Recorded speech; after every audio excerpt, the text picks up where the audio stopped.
Reggie here, your friendly neighborhood bodybuilder and comic book collector and the host of the Go Collect Speculation video.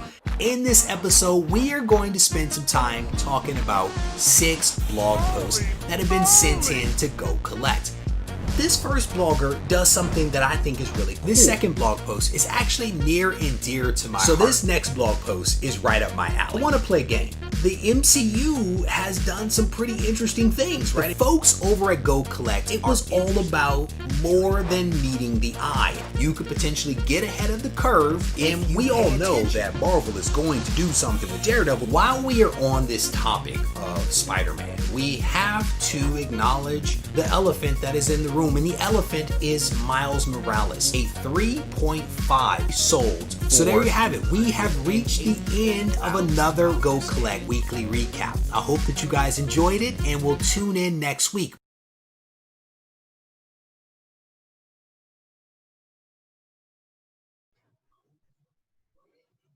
Hey, Wizard World fans and BSG fans, welcome to the BSG virtual experience. My name is Tony Kim, and we're so excited and so honored that you chose to join us this morning. Quick shout out to our sponsor, Go Collect. Go Collect is your #1 source for collectibles. They track the sales of graded comics and have robust analysis tools for their users. They stay active on social media. They have giveaways every week. Go Collect is also an expansive blog with topics on comic speculations, video games, concert posters. Soon they are launching price guides for concert posters, video games, and more. Go Collect's goal is simple: to make collecting better. So be sure to check them out at gocollect.com. And yeah, I'm super excited. Again, welcome to the Wizard World Virtual Experiences. I'm in a company called Hero Within. You can check me out at herowithinstore.com. We are streaming to you live on Twitch, Facebook, YouTube, maybe MySpace. I don't know, maybe we're on MySpace, who knows? Bringing you that Comic-Con live to the comfort of your own home. Believe me, we all need that right now. We have these free celebrity panels, in addition to paid exclusive experiences, including one-on-one private chats, custom recorded messages, and autographs. And we have fans joining us from all over the place. I mean, nationally, we've got Dallas and Florida and Indiana, Ohio, and then of course internationally, we've got fans from the UK, Vancouver, Italy, Alberta, Australia, and more. And so we're very excited. Also, just remember that for those of you that want more of the Wizard World experience, you can also check out wizardworldvirtual.com, where we have all kinds of awesome memorabilias that you can get a hold of. So check us out on wizardworldvirtual.com, where we're continually playing this throughout the week, so you can go on to watch a replay and check out some of these once-in-a-lifetime experiences with your favorite cast members. Also don't forget about checking out our signed memorabilia and works of art from our favorite artists and vendors from previous virtual experiences and physical conventions at wizardworldvault.com. And I am super excited. I've been a huge Battlestar Galactica fan for many years, and I'm super excited to be able to engage in conversation about Battlestar with some incredible castmates. And so let's welcome to our virtual stage, one by one, playing Carl Hilo Agathon, the one and only Timon Pennicott. Give it up for Pennicott! Yo, yo, yo! Welcome. Hey, man! How's it going? Guys, how you doing, Tony? Doing good. Hey, what corner of the 12 colonies are you zooming in from? Where are you at? Yeah, I'm in Vancouver, man. I'm in Vancouver. Right. So Vancouver coupled, there's a lot of colonies considering we shot here for 5 years. Good. And how you holding out with just all things considered? You doing okay? Yeah, you know what? For the most part, I'm doing great. I've been really trying to take advantage of the time, and thankfully, I hate to say this, but selfishly, BC, our province, is doing really quite well in terms Excellent. of numbers. Yeah, they really got on it right away, and our health officers were really on top of the situation. So we're doing pretty well comparatively, which is a blessing. But everyone down in the States, and a lot of the states that are really struggling right now, and even some of the eastern provinces in Canada, you guys are all in our thoughts. So we're thinking about you and hoping the situation betters soon. Thank you. Well, I'm zooming in from California, so that means a lot. So we'll lock down for you guys again soon, huh? yeah, absolutely. Yeah, we're back in it. So all right, so let's hear it for our favorite grease monkey, Chief Tyrrell. Let's welcome Aaron Douglas. Hey, Ron. Hey, everybody. Hey, Aaron. How's it going? Oh, living the dream. You look like you are calling in from perhaps your backyard, maybe? Coble. I'm on Coble. Coble, there you go. Yeah, I built a fence, so I'm keeping out the riffraff. Yeah, pilots mostly. Yeah. Are you, what part of the 12 colonies are you calling in from? I'm in Vancouver. I'm in Deep Okay. Cove in Vancouver. Okay. That's where I live. This is my home. Yeah. Yeah. I just wanted to say something real quick off the top. It's a heavy heart day. Yesterday, we lost someone suddenly that was a huge person in sci-fi, fantasy, and science, most importantly.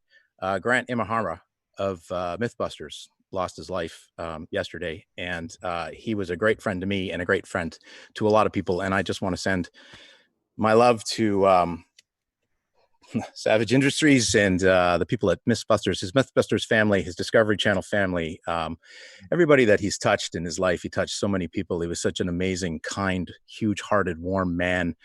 And I want to thank Grant for being so good to my friend Terrell, for being so good to so many people around the world. And I am a much better person for having had him in my life. And I just wanted to say that. So thank you for giving me that chance. Yeah, thank you so much. In fact, we'll dedicate this panel to Grant and thank you. His memories. And the fandom community is just got mourning today. And so thank you for reminding us of that. So despite that, how are you doing in lockdown? How are you doing? I echo Tomo's sentiments. We are doing pretty well here in Canada, particularly in Vancouver. I just spend most of my day gardening and hiding from the world. So I'm doing all right. Good. Thank you. Well, let's round out our cast. Joining me is Crashdown himself. Welcome, Sam Whitwer. Sam. Hey. Hi. How are you? Good. I would also like to say that Grant will be missed. He was such a lesson in positivity. I last time I saw him was I guess 2 or 3 months ago, before all this madness. I just stopped by his workshop and he was building a baby Yoda, and he was so excited because it was almost finished, and then he could take it to children's hospitals and entertain them with this incredible animatronic baby Yoda that he built. And Grant was he was such a positive force, such a lovely guy to be around. So yeah, I just wanted to mirror what Aaron said. For those of us in the Asian American community, it's been particularly hard because there isn't a lot of as we all have been in many conversations about, not enough representation, and especially in the fan community. And Grant was such an inspiration for people like myself and others, and so he will definitely be missed. Very cool. Very cool of you to say that. It's very cool. Yeah. Sam, what region of the 12 colonies are you zooming in from? Are you in LA, or where are you at? Yeah, I'm on the plague ship right now in LA. Yeah, it's fantastic. Very, very entitled plague ship. Sorry, gallows humor, but yeah, things are really great here. But yeah, I'm in LA. I got to ask, as you can see, I'm such a fan of collecting and whatnot, but I'm like totally geeking out over your office. Is there? I don't know what you're talking about. Is there one piece you can just point out to us that is something that is a favorite of yours that you'd love to show us? I got one. Yeah. Here. Oh, nice. Look at that beauty. Look at that beauty.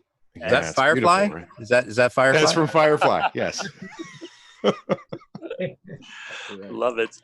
Yeah. Hey boys, real quick, do you remember I think the last time the three of us shared the stage, we were in Slough, weren't we? Yes.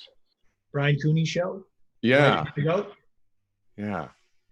What was there was an inn that he took us to that we ate that was famous because it had a bed that would upstairs tip over and send people down a chute into a kettle of boiling oil, and then the king found out. The whole British history. Because his taxman went there and disappeared. But he was the thing about it. Remember, he was like 700 years old. 1033.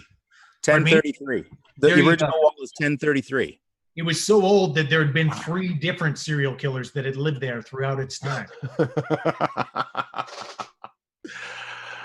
Well, gentlemen, we each of you all have incredible careers in film, TV, voiceover work. But for the sake of our fans, we'll be focusing in on Battlestar Galactica. So I think a great place to start would just be like, how did you get into your respective roles? And, was it something that was that process very quick? Was it very specific, or how did you get into? And so let's start with Timon. Can we start with you? And how did you get into the character of cast for Hilo? Well, the usual process. I got the sides for the audition, and I didn't get the script, and I just the sides were Hilo having a conversation, trying to convince his pilot to leave without him. He's injured. You could ascertain, but I kind of made the choice from the script that he kind of knew that he was going to die, but it wasn't clear, and he bravely gives up his seat. So I went through the process and did the audition for Michael Reimer, who ended up being one of our key directors and producers on the show. And then I think it was 8 days later that I found out, but I didn't read the script. I don't think I got the script till the read-through that we got together for. But getting into the character, other than the choices I made, those sides itself really, fleshed out. It was the foundation of exactly who this guy was. You could tell so much about who the character was from that one pivotal key scene. And then, as Aaron can attest to, they very coolly, Michael Reimer told us not soon after that we were going to be doing a military boot camp. And so we went out. Douglas, it was 3 days, right? Yeah, we did a 3-day military boot camp, and we did that outside of the city, actually at an army barracks, used one for like cadets and stuff. And we did 3 days of games and training and everything, and just simulating actually being trained for the military. Marching up and down the square.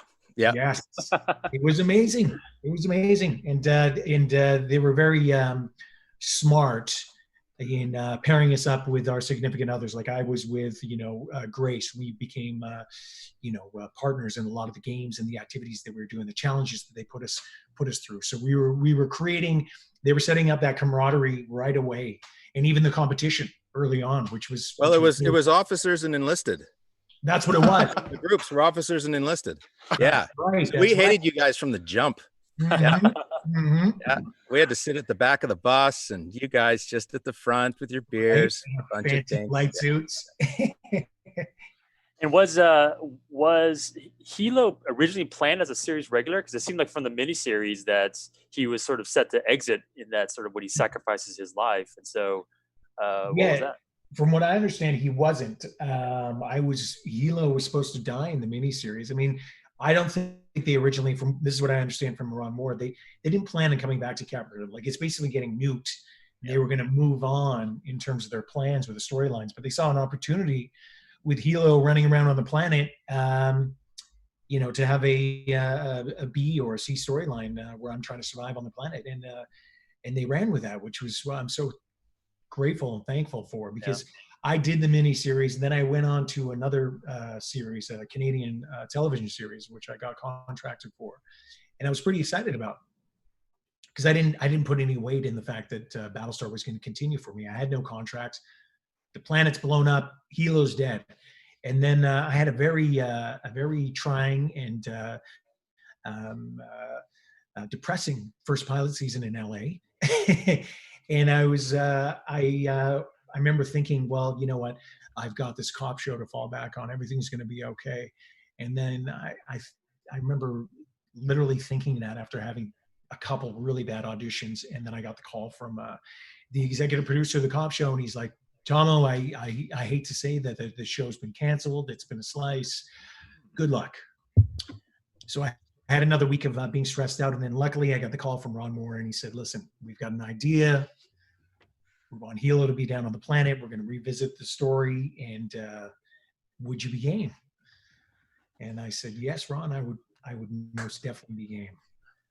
And you were still, I remember getting reports from people like David Icke, because I would just pester them constantly. You were even halfway through the season. They're like, no, Hilo is not getting back to Battlestar Galactica. He's not going to survive. He's not going to survive. And I remember thinking, yeah, he is. Because I'd seen some of the Rough Cut episodes. I'm like, you're not going to let go of this guy. He's going to get back to Galactica.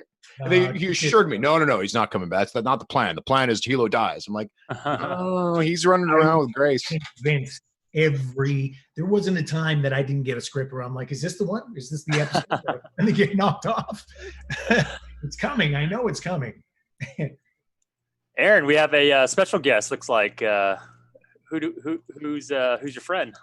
Archer.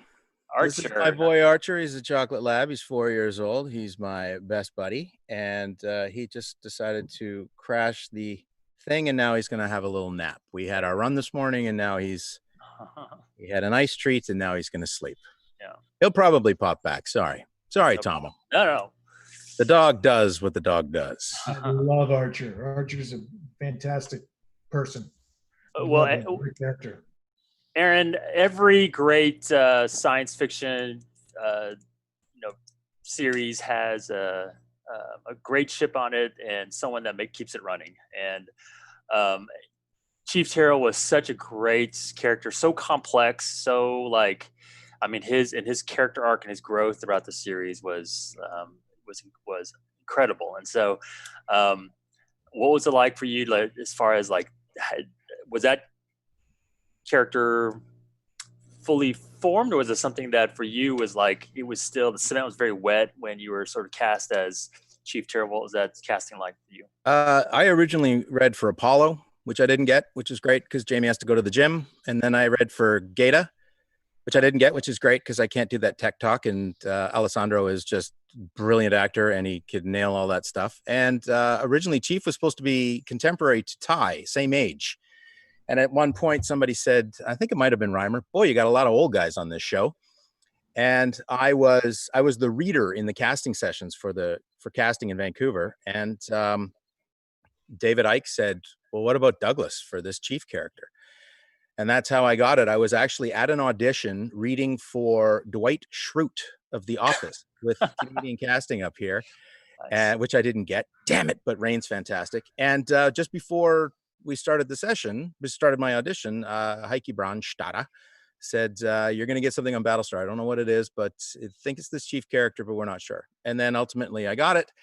And much like Hilo, Chief, the rumor is, at least, the Chief was supposed to die sort of after the water episode in early season 1. Wow. Because, that's way early.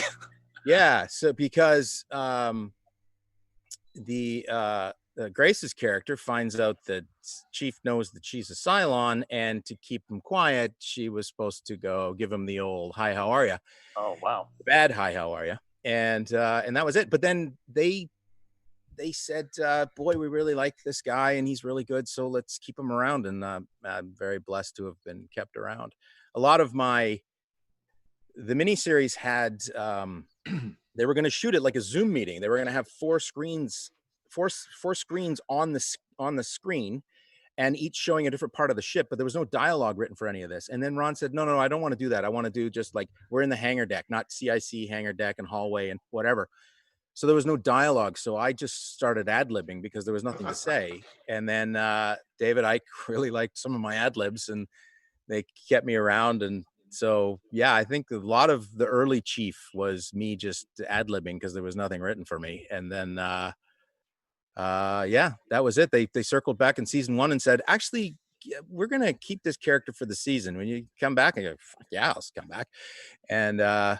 And then after season 1, they said, okay, we're going to keep you for the rest of the run if you'll come back. And yeah, of course I will. Awesome. very awesome. And Sam, you are no stranger to the sci-fi genre. Been in so many things, and we'd love to hear. Well, as a fan, I was no stranger, but at the time, I didn't really have a resume to speak of. Yeah. I watched the miniseries just like everyone out there in TV land, and fell in love with it. And I remember calling up my agent and being like, you have to get me a guest star on Battlestar Galactica. And she's like, excuse me, what? I'm like, no, have you seen this thing? I'm like, it's some of the best writing and performances I've ever seen are on this show. And she's like, really? And so she saw it, and she's like, oh, okay. Yeah, no, I'll call the casting director on that. And then to my great shock, they called back and said, come in and audition. And I was like, wait, whoa, that's not supposed to work. That's supposed to be like, get me on that show. And then you're like, the reality kicks in and nothing happens. And I auditioned for Crashdown, who was described essentially as the male Starbuck in the audition. So I'm like, what? So Dirk Benedict? I was like, hey, Apollo, I don't know. So, so I did an audition, and I was told later that I was not going to get the role, but I was like, no, weirdly enough, I know I'm going to get whatever role this is. They haven't told me what the role is aside from what type of character, but for 2 or 3 months, I was convinced that I was going to go, no matter how much they said that I wasn't going to go. And then at the very last second, like the day before they need me fly out, they're like, hey, can you come and be in Battlestar? And I'm like, oh, so you tried to get someone and you couldn't get them, which is true. They just tried to get someone and they couldn't get them, and they got me. So then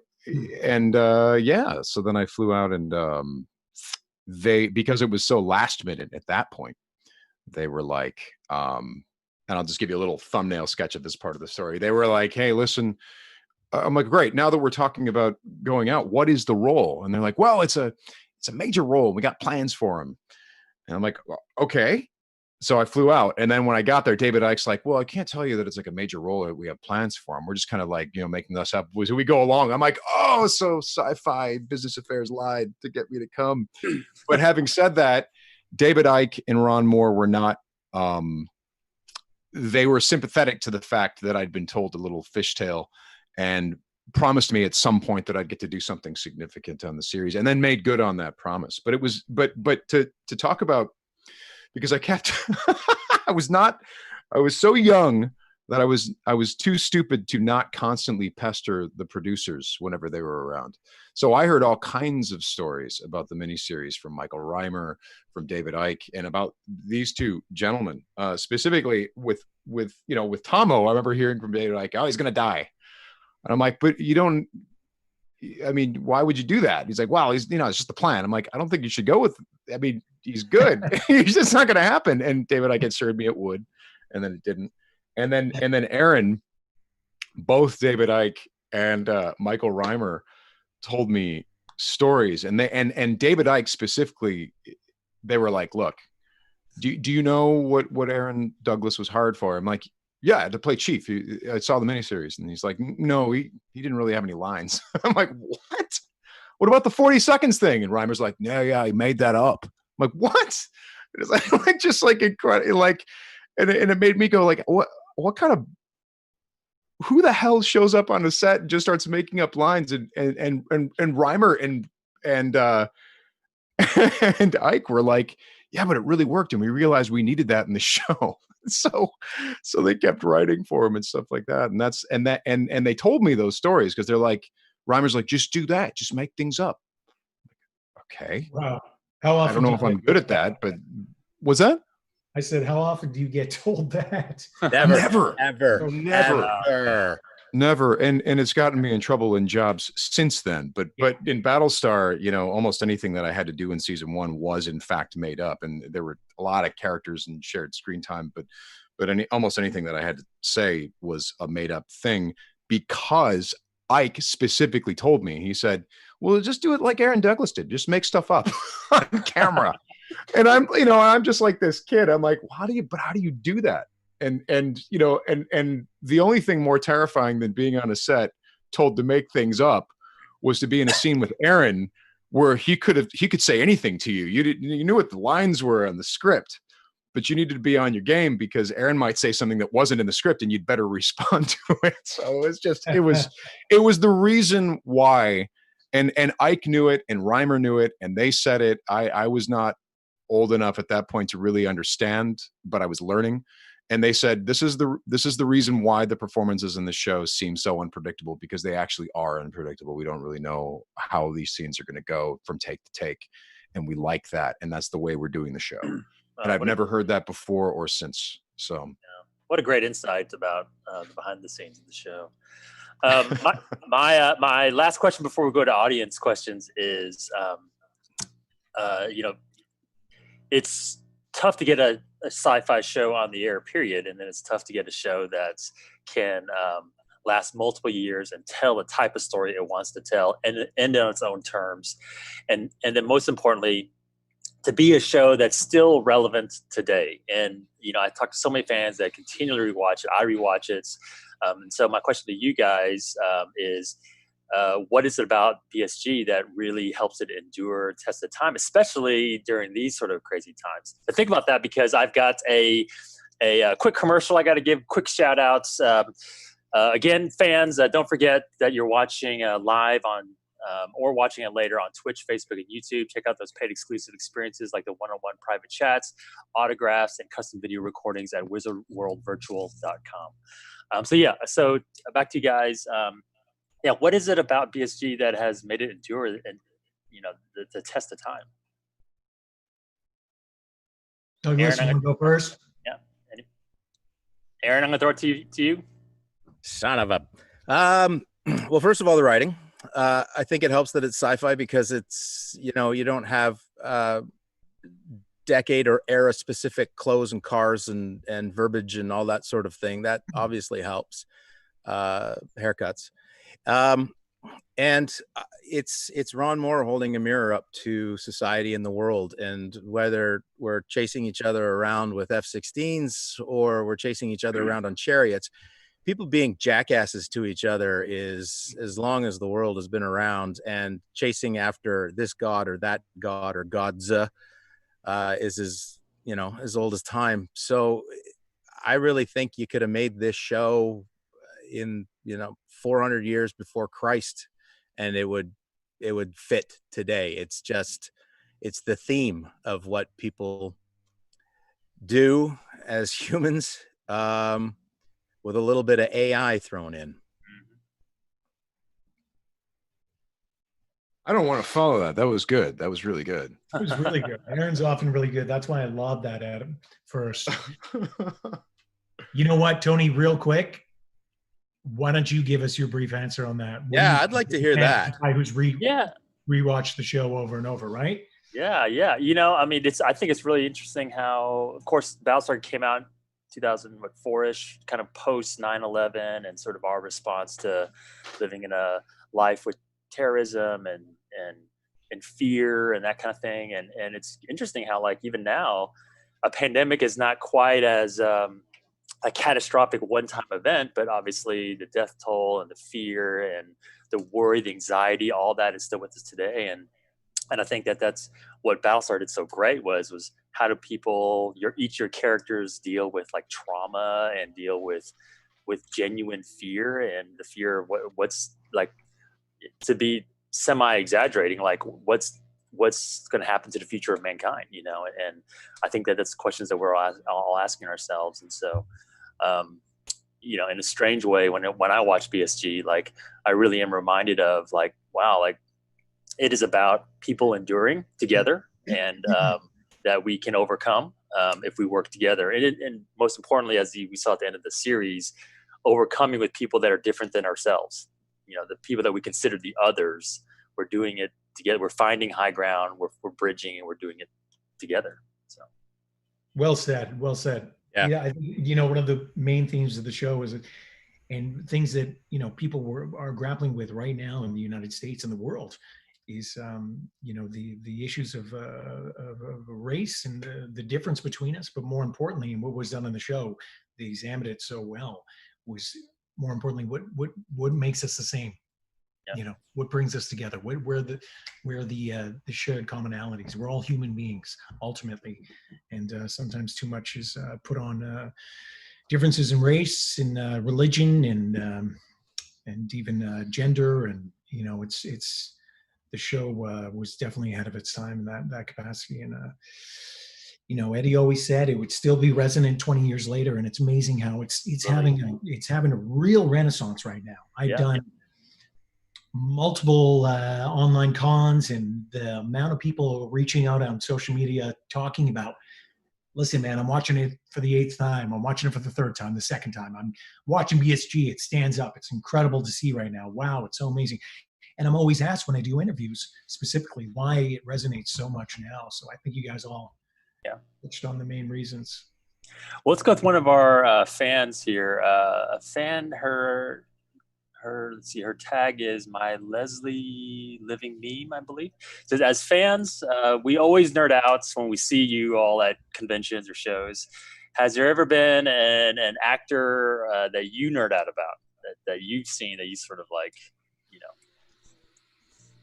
So many. The first time go ahead, Sam. Oh, no. Go for it. Tell me, please. I was just going to say the first time I saw Shatner. I saw him at a Calgary convention. I'd seen him at a previous convention, but there was no way I could approach him.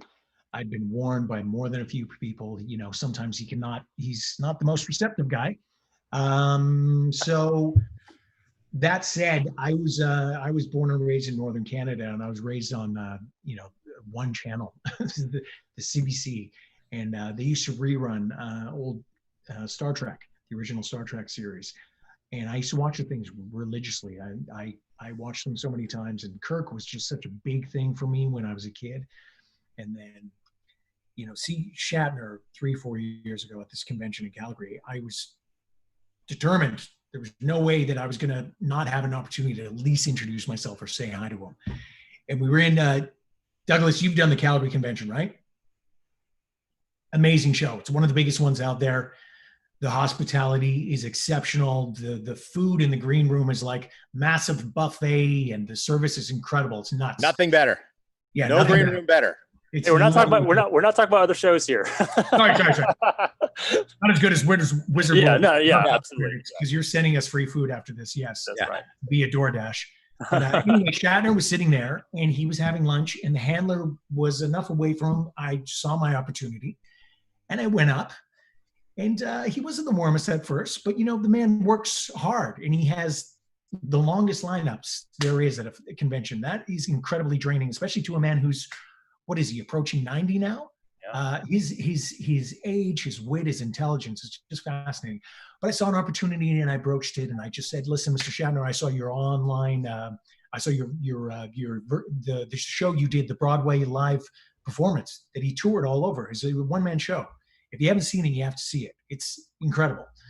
And, you know, we just started talking, and I said, you know, I'm born and raised in the Yukon, and he's a Montreal boy, so he knows all about winter. And, you know, we started talking about driving in the winter, and we had a good conversation. For me, luckily, my nerves didn't get the best of me. I was just excited to talk to him, man. I was blown away. And the fact that I had a good conversation with William Shatner, that's it, man. I'm done. I geeked out. I'm a happy man. Awesome. I have not had the courage to approach Shatner. Having said that, I found myself in a little Twitter war with him and have gotten to know him that way. He now refers to me as one of his guys, you know, if ever I'm under fire on Twitter. But at these cons, it's incredible because you always see these people who you were like, oh my God, being a science fiction fan, you see these people that you have huge affinity for. I mean, I remember speaking of captains, going in, I have, aside from, I believe I haven't run into Kate Mulgrew, but I had a great conversation with Avery Brooks, who I was nervous there because he has so much poise and he's got that incredible voice. And then I'm just sitting here going like, wow, I'm talking to Avery Brooks. Had a chance to, I had this wonderful moment at a con where I went up and said to Patrick Stewart, hey, listen, I really respect how Star Trek: The Next Generation could have been down here. It could have been anything. And you, as the lead, really set the tone for how much dignity that show was going to have, and for you to bring all of your craft and all of the respect and again, ultimately dignity to that show, when it could have been seen as a silly thing. You really created that, so thank you and for doing that. And I said, I'm trying to do the same thing myself. I'm going to show where I'm a vampire, but I think that there's something really there, and I think that it can be played seriously while being funny and all this stuff, and it can be seen from the outside as being a little bit silly sometimes. And he said, "Let me give you a little bit of advice, young man, if you don't mind." And I'm like, "Yeah, no, please.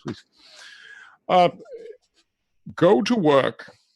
Work as hard as you can. Just really give it everything you have, all of your training, all of your passion, everything. Give it everything.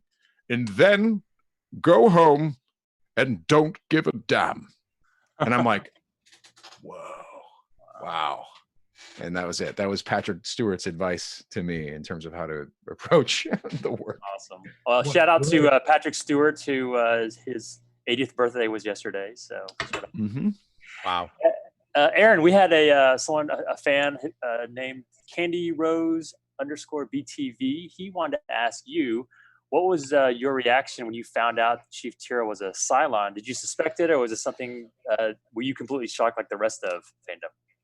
Shocked like everybody else. We didn't find out officially till the read-through of that particular episode, which we shot in, I believe it was about December. There was they had like the script, and then they had these extra pages that they just gave to a few of us, and then they took us into a room, and that's where we officially found out. That's where Trucco, Hogan, and Reka found out. I found out in September because I was over at Reimer's house and I was looking at some papers that I wasn't supposed to be looking at, and it was the outlines for episodes 11 through 20, and we were shooting episode 10 or 11 at the time, and so I just rifled through these things, and I had to keep my mouth shut for 4 months. Wasn't allowed to say anything. Wow. I knew, but I was sworn to secrecy. And there's I tell this story at length. And one of the times I told it was at San Diego Comic-Con with Ron sitting right there. And it's the first time he found out that I knew the whole time. So you can Google that. Aaron tells how he found out a Cylon story. AaronDouglasFans.com has a cool link to the San Diego Comic-Con as well. So yeah, I was at first furious. Thought it was gonna, you're taking a character that the fans love and you're gonna make him somebody the fans hate. Hogan didn't like it. Trucco was like, what? And Reka was like, what? But ultimately, eventually I got on the phone with Ron and said, what the hell are you doing? And he said, just trust us. And I said, okay. And he said, we've done right by you till now, so just keep trusting us. And he was absolutely right, and I am thrilled to have been a Cylon. I think if you're going to humanize the Cylons, nobody does it better than Chief and Colonel Ty. Dude.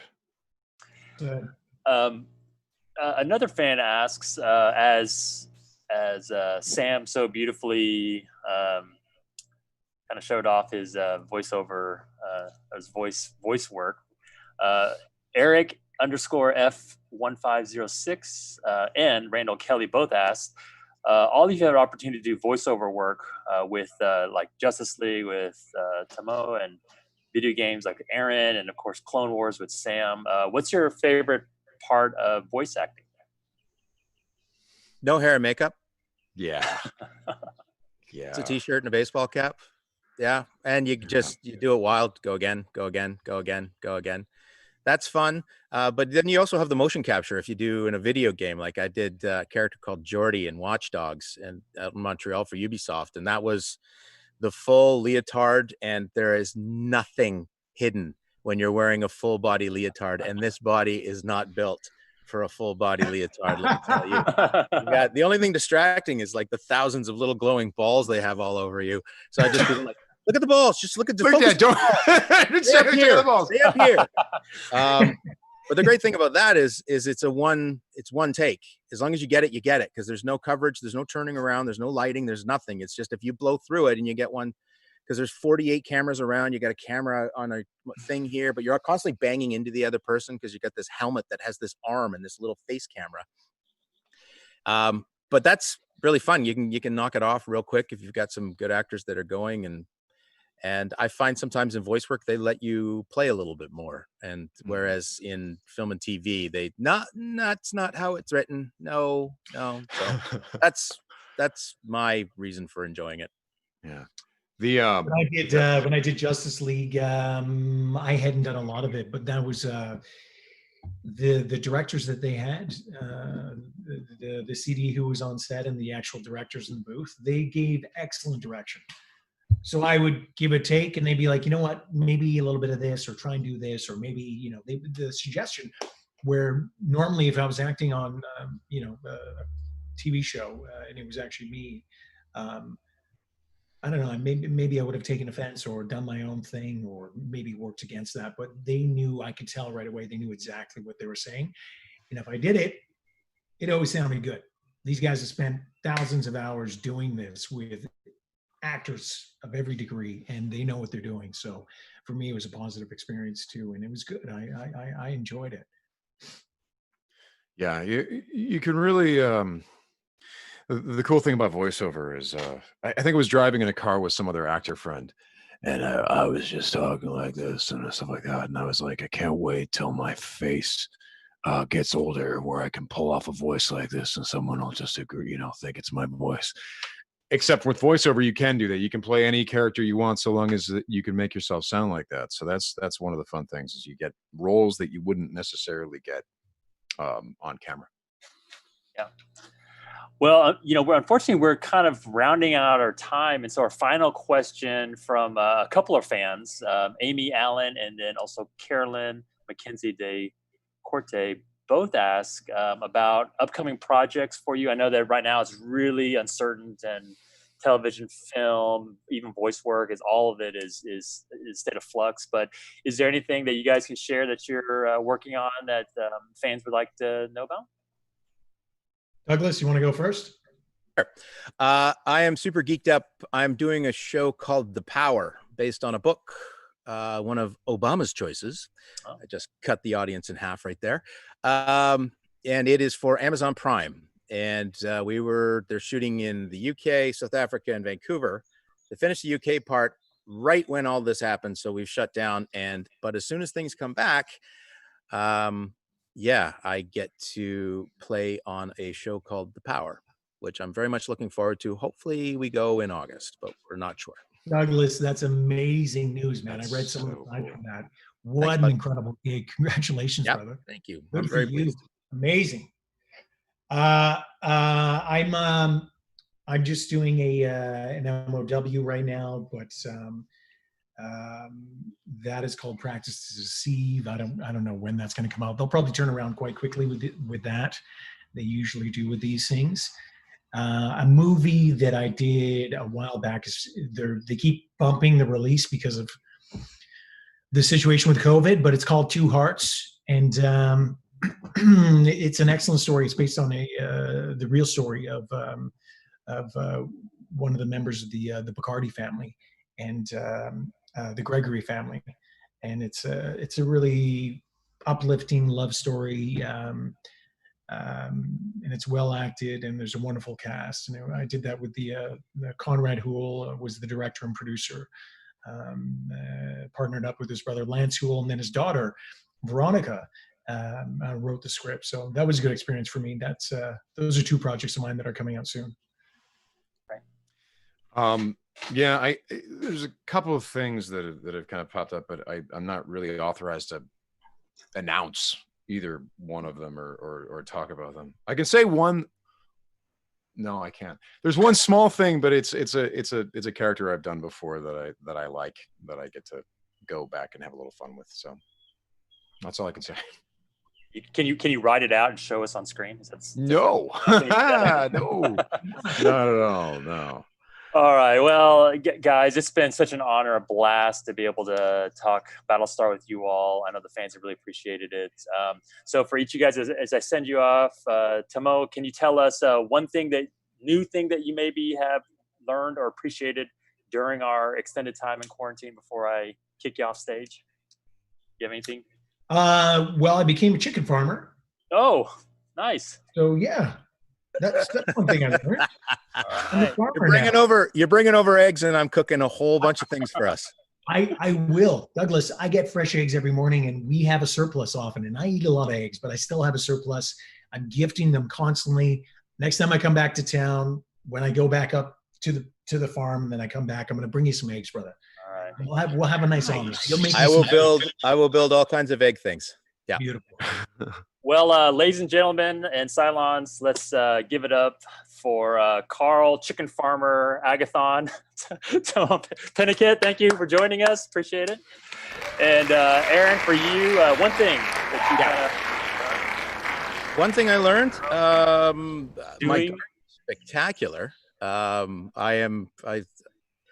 finding that I don't need to be out in the world as much as I used to be out in the world, and I don't need to spend as much money as I used to spend. And I have one more thing. I know this is a BSG related podcast, but I have one request from somebody, and somebody needs to make an appearance and say hi to this person. All right.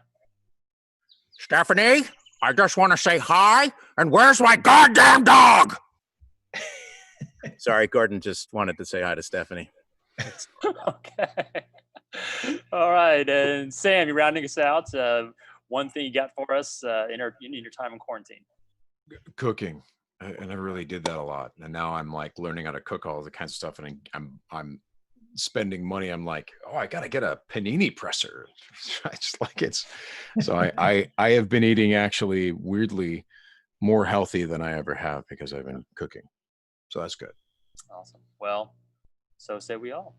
So let's welcome. Thank you guys so much for joining us. Let's give it up again for Tom Pennicott, Aaron Douglas, Sam Whitworth. Thank you, gentlemen, for joining us. And thank you again all for taking part in the BSG virtual experiences. And definitely check out our paid exclusive experiences, including our one-on-one private chats, our custom recorded messages, our autographs. Those are all on sale at wizardworldvirtual.com. And we'll continue to do so throughout the week. So even if you're watching this on replay, definitely check it out. These once-in-a-lifetime experiences with your favorite cast members. All right. Well, thanks so much. And stay safe. And hopefully we'll see you back again for another BSG virtual experience. Bye. Thank you, Tony. Stay safe, everyone. Sorry. Bye, everybody. Bye, boys.